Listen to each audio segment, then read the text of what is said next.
Welcome back. The line of mourners who want to pay respects to Queen Elizabeth is now more than 5 miles long. Yeah, the wait is so long. The British government announced this morning nobody else can enter for at least 6 hours. Queen Elizabeth is lying in state at Westminster Hall through the weekend until her funeral services on Monday. London correspondent Laura Macon-Isherwood is live with more. So, Laura, how is the public reacting to this pause? Are they frustrated? You told us earlier in the week, hey, they are waiting and starting to wait now. It's going to be a lengthy process.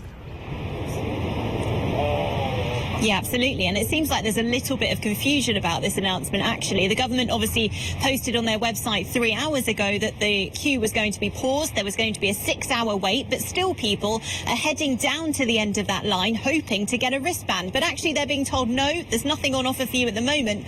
What they can do, I suppose, is just hang around in the area and hope that they are the first in line then when that queue does reopen. Of course, for the authorities and officials, they're grappling with this kind of test and estimate situation where they need to try and work out how many people are in the line and how many they can get past Queen Elizabeth's coffin in the time remaining before she's obviously moved then towards Westminster Abbey for the funeral. So it's a difficult situation.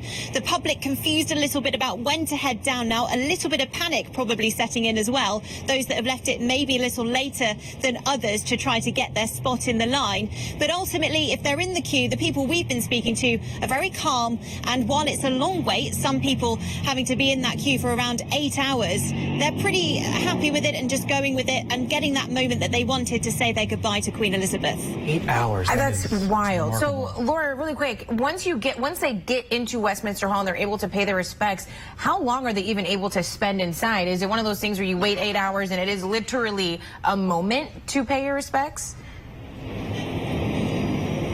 Yeah, that's basically it. So you are in that queue for up to 8 hours, you snake along the bottom of the Thames, and then you end up in this like extra sort of airport-style zigzag barrier system. And once you get into the Houses of Parliament, you're then basically funneled into 4 different streams, and you might get just a minute, maybe not even that long, in front of Queen Elizabeth II's coffin. A lot of the people that we've seen on the live stream of that happening, though, seem pretty relaxed about this. They're sort of just taking their little moment, bowing their heads, or in some instances crossing their chests, and just saying whatever thanks that they want to give to Queen Elizabeth. But there's no issues there. People are just seemingly happy to have taken part and to experience this moment in history.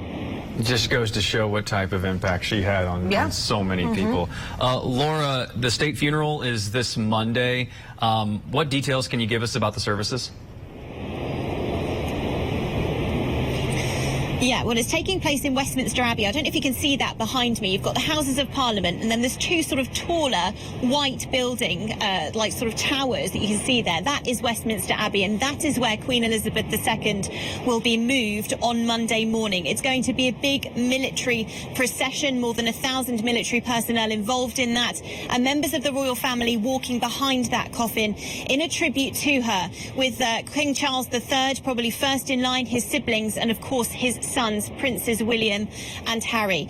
The service itself takes part in Westminster Abbey. It's expected to be attended by thousands of people. Dignitaries from around the world expected to show up over the next few days. So that's a big security operation in itself to ensure that everybody can get to where they need to be safely. But it won't end in Westminster Abbey. After that funeral service, Queen Elizabeth II's coffin will then be transported to Windsor, where there'll be a private ceremony that takes place for the royal family. They'll be able to say their final goodbyes before her coffin is then interred into the ground, laid to rest alongside her husband, the Duke of Edinburgh, Prince Philip.